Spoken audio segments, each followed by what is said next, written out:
Okay, so everyone have a go at scanning. Everyone has to scan it eventually anyway, so everyone have a go at scanning, and one person per group can add your ideas. So the first question is, what are the barriers preventing policy alignment between peatland restoration, which most of the people here are coming from that perspective to the conference, and the legislation to end peat sales, which is Sally's wheelhouse. So what's preventing those two sides talking to each other, working together more, singing off the same hymn sheet, basically? Okay, so these are everyone's responses. So we have lack of public pressure and concern. The Windsor framework may mean that there is a block on the import of peat-free media into Northern Ireland. Lobbying from the horticultural industry. Funding tends to be focused on uplands, whereas extraction is usually in lowlands, so they are the two are disconnected. Supermarkets are large industry, not publicly committing long-term to peat-free.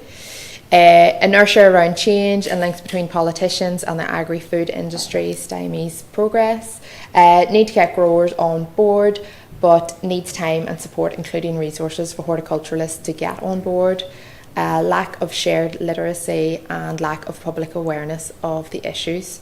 Is there any that you want clarity on, Sally, that's up there? Yeah, just a little point about the supermarkets. One of our activities is through the Retail Peat Group, which is run by my colleague Belinda Howell, and that brings together the top, I think it's 8 or 9 supermarkets in the UK, specifically to talk about getting peat out of their supply lines. And they don't get any credit for it because they actually are not saying anything about it publicly at the moment, which is such a shame, I sometimes think, because they're doing a lot of work for it. But just so that you know that that work is underway, and they are working with all of their suppliers to just try and find ways to reduce the peat, certainly that they use, and ideally eliminate it altogether, and they're looking into research and development and that kind of thing. We're actually about to start a little campaign, perhaps leaning on the supermarkets a little to be more public about it, because I think more people should know about it. So we're going to attempt the voting thing. I don't know how this is going to go. So most popular is lack of public pressure and concern, and the lobby from the horticulture industry. Would that track with what you're seeing, Sally? Yeah. Absolutely right. Yeah. There is a lot of resistance. Mm-hmm.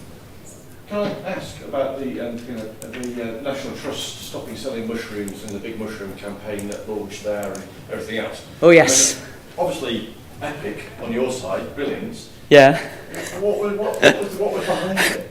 What was behind it? I know why it happened. Yeah. But was there any sort of lobbying behind that then triggered it? No, not particularly. Basically, the National Trust has been looking quite closely at its peat use for a number of years, and I think it's probably true to say it's been a journey, because when they started out, they like to say that they're peat-free for 20 years plus, I think. I can't remember the exact figure, but it's on their website. But the problem is that in order to source plants to sell in the garden centres, they generally speaking had to go for nurseries which would buy a peat-based plug from Netherlands or whatever and pot it up in peat-free compost, and that happened for a while.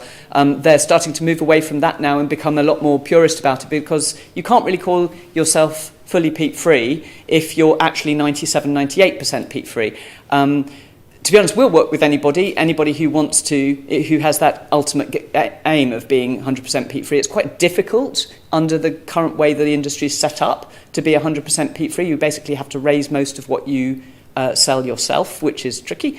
So the National Trust have been dealing with that problem with quite some difficulty for some years, then they woke up to the fact, if you like, that there are lots of other products which also exploit peat, and they didn't want to have anything to do with them because their message is, we don't use peat.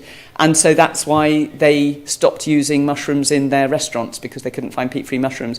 I haven't caught up with it yet, because there are indeed peat-free mushrooms now commercially available. So hopefully they found a peat-free source of mushrooms and they can put mushrooms back in their omelettes in National Trust restaurants. It was probably the last biggest spike, I would say, in the message. Right? Yes. So it was, it was all strap lines, wasn't it? they stopped, said, can't get mushrooms. I said, panic. What? The trouble is they got a lot of stick for it because it was like National Trust being woke kind of stuff. Yeah. But actually, I thought, good on you, because there were so few people who were actually standing up for that element of peat use and bringing it to public attention. And I think before that, most people didn't realise that mushrooms were raised using peat. So all to the good. Great, okay, ready to move on to the next one then. So this one's then all about the solutions. So you've identified what you think the barriers are. So what are the solutions? How might we make ending peat sales politically irresistible? So a lot of it seems to do with political inertia. What could we do to try and push through this peat-free legislation that Sally's working so hard on? And maybe also just to expand that around solutions of what we could be doing as a sector, I suppose. Yeah. Okay, folks, I'm going to have to wrap up there, or we're going to run out of time. So responses then so far are raise public awareness, enhance messages around the links between peat and climate change. Getting the industry on board is critical. They can change the views of politicians. Support the businesses that are pioneering the use of peat-free. Industry needs comfort around deadlines to enable planning for change. Job creation opportunities targeted to this sector. High-profile publicity needed.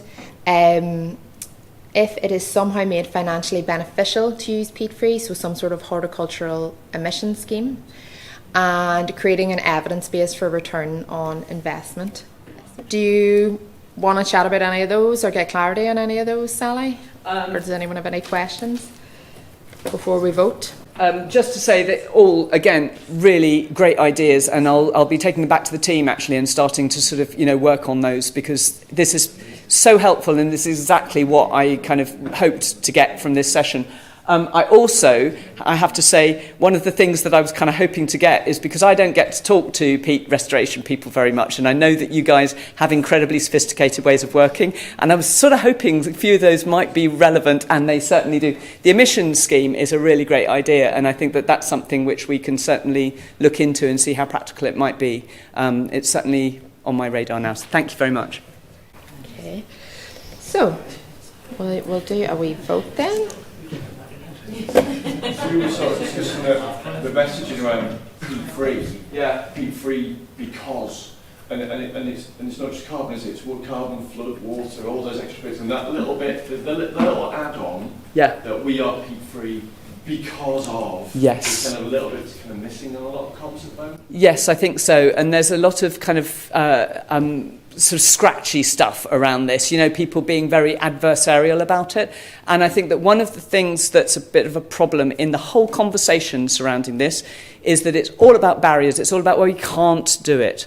And actually there is a great deal of benefit to be had, not just from the point of view of the environment, but also from the point of view of, you reduce dependence on imports, you increase green skills, you return things like sort of propagation back to the UK horticulture industry. You boost UK horticulture industry because we're the only people at the moment who are producing large ranges of peat-free plug plants, for example. Seant Nurseries, who's up in the north of Wales, has started exporting peat-free plugs to the Netherlands because the Netherlands are not growing enough of them. So it's a huge opportunity for the UK horticulture industry, and we're actually in the process at the moment of commissioning some research from a lady up in Scotland about precisely this, about the economic benefits to be had from a switch to peat-free, as well as the environmental benefits. So I think that's right, peat-free because I think that's what we need to say. Did you know about Seant? That's right. I didn't realise they were doing that. That's around the corner from where I live. Oh, they're brilliant. They've been doing really pioneering work, actually. They're a little bit on the fence about legislation, which is kind of fine, and all opinions welcome kind of thing. But they have been leading the field in terms of producing plug plants, perennials of a really wide range, completely peat-free. Bizarrely, I knew they had a campsite, but I had no idea they did all this like Sainsbury's scale plug plant. You just can't see it from the road. It's utterly hidden unless you knew. Wow. I haven't been to visit actually, but it's on my list. So most popular then are high-profile publicity and some sort of horticultural emissions scheme.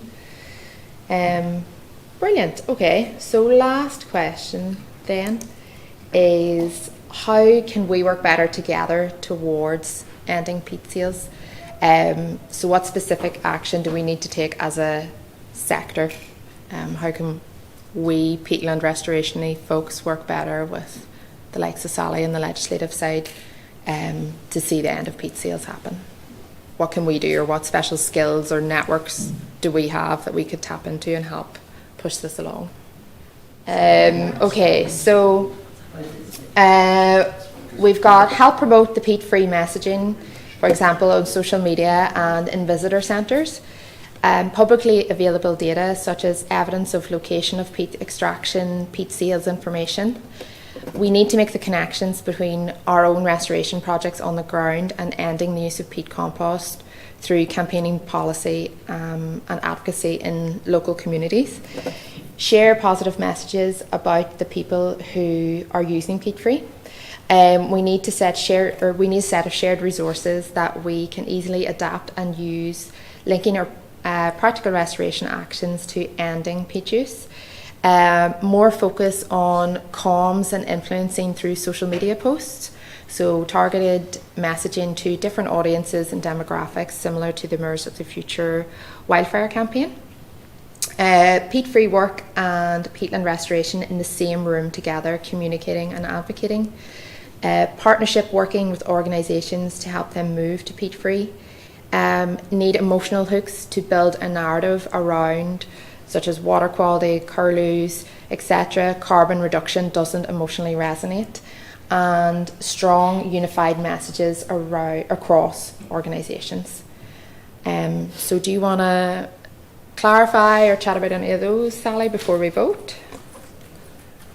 Well, just to say, this is all music to my ears, because that's what I would like to see, is to have those who are working in peatland restoration in the same room with us who are working in legislation. We have a lot in common. Basically, we're all working to the same purpose, which is to restore and protect our peatlands, and we're also working to prevent what we are working to prevent extraction from undermining what you're doing. So in other words, you as peatland restorers are people who are working to keep that carbon in the ground, and so there's a kind of vested interest there, if you like, in helping us to do what we're doing, and we are helping you to do what you do. Do you know what I mean? So there's a mutual benefit there.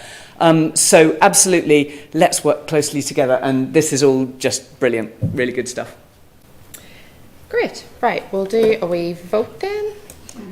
Okay, perfect. So most popular then is, we need to make the connections between our restoration projects on the ground and ending the use of peat compost through campaigning, policy and advocacy in local communities, and then peat-free work and peatland restoration in the same room together, and then more around the comms then after that as well. So great.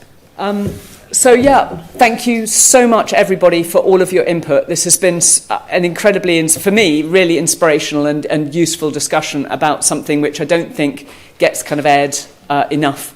And I really hope that this will kind of lead towards us just working all a little bit more closely together to try and achieve both of our goals actually. And we're all one big PT family, and I think we can probably, just move forward together a little bit more. So thank you very much.